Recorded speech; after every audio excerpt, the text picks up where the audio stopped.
ಬನ್ನಿ ಗೆಳೆಯರೇ, ಈಗ ಸಿಬಿಲ್ ಅಂದರೆ ಏನು ಅಂತ ತಿಳಿಯೋಣ. ಕ್ರೆಡಿಟ್ ಇನ್ಫಾರ್ಮೇಷನ್ ಬ್ಯೂರೋ ಲಿಮಿಟ್ ಅಂತ ಹೇಳ್ತಾರೆ. ಇದನ್ನು ಸಾಲವನ್ನು ಪಡೆಯಲು ಬಂದ ನಾಗರಿಕರಿಗೆ ಮಾನದಂಡವಾಗಿ ಬ್ಯಾಂಕ್ಗಳು ಬಳಸ್ತವೆ. ಯಾವುದೇ ವ್ಯಕ್ತಿಯಾದರೂ ಈ ಹಿಂದೆ ಪಡೆದುಕೊಂಡಿರುವ ಸಾಲ ಮತ್ತು ಅದನ್ನು ತೀರಿಸಿರುವ ಅವಧಿ ಮತ್ತು ಕ್ರೆಡಿಟ್ ಕಾರ್ಡ್ನ ಬಳಕೆ ಮತ್ತಿತರ ಅಂಶಗಳನ್ನು ಆಧರಿಸಿ ಆ ವ್ಯಕ್ತಿಗೆ ಅಂಕಗಳನ್ನು ನೀಡುತ್ತದೆ.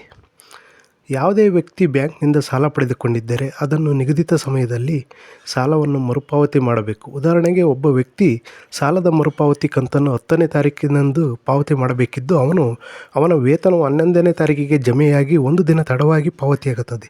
ಆಗ ಸಿಬಿಲ್ ಸ್ಕೋರ್ 4ರಿಂದ 5 ಅಂಕಗಳು ಕಡಿಮೆ ಆಗ್ತದೆ. ಇನ್ನು ಹಲವು ಜನ ಕ್ರೆಡಿಟ್ ಕಾರ್ಡನ್ನು ಬ್ಯಾಂಕ್ನಿಂದ ಪಡೆದುಕೊಂಡು ಉಪಯೋಗಿಸದೇ ಇರುವುದು, ಅತಿಯಾಗಿ ಬಳಸುವುದು ಮತ್ತು ಪಡೆದ ಮೊತ್ತವನ್ನು ಸರಿಯಾಗಿ ಪಾವತಿ ಮಾಡದೇ ಇರುವುದು ಇವೆಲ್ಲವೂ ಸಿಬಿಲ್ ಸ್ಕೋರ್ ಕಡಿಮೆಯಾಗಲು ಕಾರಣವಾಗ್ತದೆ.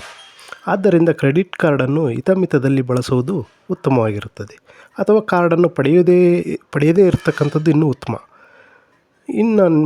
ಇನ್ನು ಹೆಚ್ಚು ಸ್ಕೋರ್ ಬೇಕೆಂದು ಕೆಲವರು ಪಡೆದ ಸಾಲವನ್ನು 1-2 ಕಂತಿನಲ್ಲಿಯೇ ಪಾವತಿಸುವುದರಿಂದಲೂ ಸಿಬಿಲ್ ಸ್ಕೋರ್ ಇಳಿಕೆಯಾಗುತ್ತದೆ. ಸಾಲ ಬೇಕೆಂದು ಹಲವು ಬ್ಯಾಂಕ್ಗಳನ್ನು ತಿರುಗಿದಾಗ ಪ್ರತಿ ಬ್ಯಾಂಕ್ನಲ್ಲೂ ನೀವು ಸಾಲ ವಿಚಾರಿಸಿದ ವಿವರಗಳನ್ನು ಬ್ಯಾಂಕ್ನವರು ಎಂಟ್ರಿ ಮಾಡ್ತಾರೆ. ಆಗ ನಿಮ್ಮ ಸಿಬಿಲ್ ಸ್ಕೋರ್ ಮತ್ತೆ ಕಡಿಮೆ ಆಗ್ತದೆ. ಇದು ತುಂಬ ಇಂಪಾರ್ಟೆಂಟ್ ಇದು ನೀವು ಕೇಳಲೇಬೇಕು. ನೀವು ತೆಗೆದುಕೊಂಡಿರ್ತಕ್ಕಂಥ ಸಾಲವನ್ನು ಸರಿಯಾದ ಸಮಯಕ್ಕೆ ರೀಪೇಮೆಂಟ್ ಮಾಡಿಲ್ಲ ಎಂದರೆ ನೀವು ಮರುಪಾವತಿ ಮಾಡುವ ಸಾಲಕ್ಕೆ ಅಧಿಕ ಬಡ್ಡಿಯನ್ನು ಬ್ಯಾಂಕ್ ವಿಧಿಸುತ್ತದೆ. ಇದನ್ನು ನೀವು ತಿಳ್ಕೋಬೇಕು. ಈಗ ಬನ್ನಿ, ಗೂಗಲ್ ಪೇನಲ್ಲಿ ನಾವು ಸಿಬಿಲ್ ಸ್ಕೋರ್ನ ಫ್ರೀಯಾಗಿ ನೋಡೋಣ. ನೋಡಿ, ನಂದು ಸಿಬಿಲ್ ಸ್ಕೋರ್ ಬರುತ್ತೆ ಈಗ. ಸೊ ನೋಡಿ, 786 ಇದೆ. ಹಂಗೂ ಮ್ಯಾನೇಜ್ ಮಾಡಿ 786ಕ್ಕೆ ತಂದು ನಿಲ್ಲಿಸಿದ್ದೀನಿ. ಅಲ್ಲಿ ನೋಡಿ 4 ಇಂಪ್ಯಾಕ್ಟ್ ಆಗಿದೆ ನನ್ನ ಸ್ಕೋರ್ ಜಾಸ್ತಿ ಆಗೋಕ್ಕೆ, ಕಡಿಮೆ ಆಗೋದಕ್ಕೆ. ಅಲ್ಲಿ ನೋಡಿ, payment history, credit usage, credit mix, new enquiries ಇವಷ್ಟೂ ನನಗೆ ನನ್ನ ಕ್ರೆಡಿಟ್ ಸ್ಕೋರ್ ಇಂಪ್ರೂವ್ ಆಗೋಕ್ಕೆ ನನಗೆ ಕಾರಣ ಆಗಿದೆ. ನೋಡಿ, ಫಸ್ಟ್ ಇಲ್ಲಿ ಕ್ರೆಡಿಟ್ ಮಿಕ್ಸ್ ತಕ್ಕಂತೀನಿ. ಕ್ರೆಡಿಟ್ ಮಿಕ್ಸ್ ಅಂತಂದರೆ ಏನು? ಕ್ರೆಡಿಟ್ ಕಾರ್ಡು ಪ್ಲಸ್ ಲೋನು, ಮಾರ್ಟಿಗೇಜು ಈ ಥರದ್ದೆಲ್ಲ ಸೇರಿ ಮಿಕ್ಸ್ ಮಾಡಿ ಅವರು ಒಂದು ನಮಗೆ ಅದು ಎಕ್ಸಲೆಂಟು, ಗುಡ್ಡು, ಫೇರು, ನೀಡ್ ಹೆಲ್ಪು ಅಂತ ಏನು ಕೊಡ್ತಾರೆ ನಮಗೆ. ಅದು ಯಾವ ಥರ ನಾವೆಲ್ಲ ಲೋನ್ ರೀಪೇಮೆಂಟು ಅವೆಲ್ಲ ಯಾವ ಥರ ಮಾಡಿದ್ದೀವಿ ನೋಡಿಬಿಟ್ಟು ನಮಗೆ ಕ್ರೆಡಿಟ್ ಮಿಕ್ಸ್ ಅಂತ ಬರುತ್ತೆ. ಸೊ ಅದನ್ನು ನಾವು ಚೆನ್ನಾಗಿ ತಿಳ್ಕೊಬೇಕು. ನೋಡಿ, ಅಲ್ಲೆಲ್ಲ ಇಂಗ್ಲೀಷಲ್ಲಿದೆ, ಓದ್ಕೋಬೇಕು ಅದನ್ನು.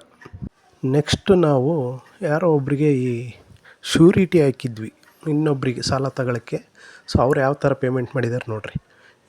ಸುಮಾರು ಒಂದು 2024 ಏಪ್ರಿಲು, ಮೇ, ಜುಲೈ, ಆಗಸ್ಟಲ್ಲಿ ಲೇಟ್ ಪೇಮೆಂಟ್ ಮಾಡಿದ್ದಾರೆ. ಸೊ ಅವ್ರು ಲೇಟ್ ಪೇಮೆಂಟ್ ಮಾಡಿದ್ರಿಂದವ ನಂದು ಸಿಬಿಲ್ ಸ್ಕೋರ್ ಕಡಿಮೆ ಆಗಿತ್ತು. ಸೊ ಅದು ಎಲ್ಲ ನಮಗೆ ಇಂಪ್ಯಾಕ್ಟ್ ಆಗೇ ಆಗುತ್ತೆ. ಸೊ ನಾವು ಶ್ಯೂರಿಟಿ ಹಾಕ್ಬೇಕಾದ್ರೆ ಭಾಳ ಹುಷಾರಾಗಿ ಪಾರ್ಟಿ ಯಾವ ಥರ ಇದ್ದಾರೆ ಅವ್ರನ್ನೆಲ್ಲ ನೋಡ್ಕೊಂಡು ನಾವು ಶ್ಯೂರಿಟಿ ಹಾಕ್ಬೇಕು. ಇದು ನಮ್ಮ ತಾಯಿದಿದ್ದು. ಇಲ್ಲಿ ನೋಡಿ, ಎಲ್ಲೂ ನಾವು ಲೇಟಾಗಿ ಕಟ್ಟಿಲ್ಲ, ಎಲ್ಲ ಆನ್ ಟೈಮ್ ಇದೆ, ಎಲ್ಲ ಟಿಕ್ ಮಾರ್ಕ್ ಇದೆ. ನೋಡಿ, ನಮ್ಮ ತಾಯಿದು ಸಿಬಿಲ್ ಸ್ಕೋರ್ ಚೆನ್ನಾಗಿದೆ, ನಂದು ಸ್ವಲ್ಪ ಉತ್ತಮವಾಗಿದೆ. ಯಾಕಂದ್ರೆ ನಾನು ಶ್ಯೂರಿಟಿ ಹಾಕಿರೋದ್ರಿಂದ ಇನ್ನೊಬ್ಬರು ಸರಿಯಾಗಿ ಪೇಮೆಂಟ್ ಮಾಡದೇ ಇರೋದು ನನಗೆ ಎಫೆಕ್ಟ್ ಆಗಿದೆ.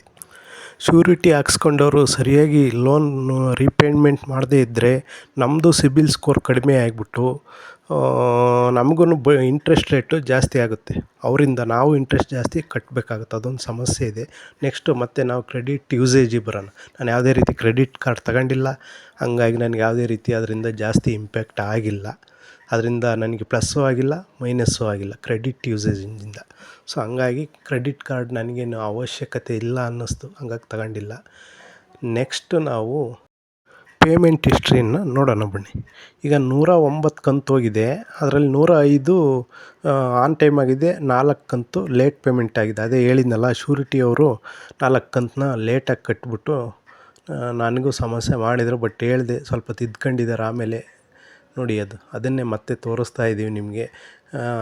ಮಾರ್ಚ್ 24, ಮೇ 24, ಜುಲೈ, ಆಗಸ್ಟಲ್ಲಿ ಲೇಟ್ ಮಾಡಿಬಿಟ್ಟು ನಮಗೆ ತೊಂದರೆ ಮಾಡಿದರು. ನೆಕ್ಸ್ಟ್ ನಾವು ಎನ್ಕ್ವೈರೀಸ್ಗೆ ಹೋಗೋಣ. ಎನ್ಕ್ವೈರೀಸ್ ಕೂಡ ಭಾಳ ಇಂಪಾರ್ಟೆಂಟ್ ಆಗ್ತದೆ. ಈಗ ಸಾಲ ಪೇಮೆಂಟ್ ಮಾಡ್ತಿದ್ರು ಬೇರೆ ಕಡೆ ನೀವು ಎನ್ಕ್ವೈರಿ ಮಾಡ್ತಾಯಿದ್ದೀರಾ ಸಾಲಕ್ಕೆ ಅಂದರೆ, ಅದು ಅಂದರೆ ಒಂದು ವರ್ಷಕ್ಕೊಮ್ಮೆನಾದರೂ ನೀವು ಎನ್ಕ್ವೈರಿ ಮಾಡ್ತಾನೇ ಇರಬೇಕು. ವರ್ಷಕ್ಕೊಂದಾದರೂ ನೀವು ಎನ್ಕ್ವೈರಿ ಕೊಡ್ತಾಯಿದ್ರೆ ಅದು ಎಕ್ಸಲೆಂಟ್ ಕಂಡೀಷನ್ಗೆ ಹೋಗುತ್ತೆ.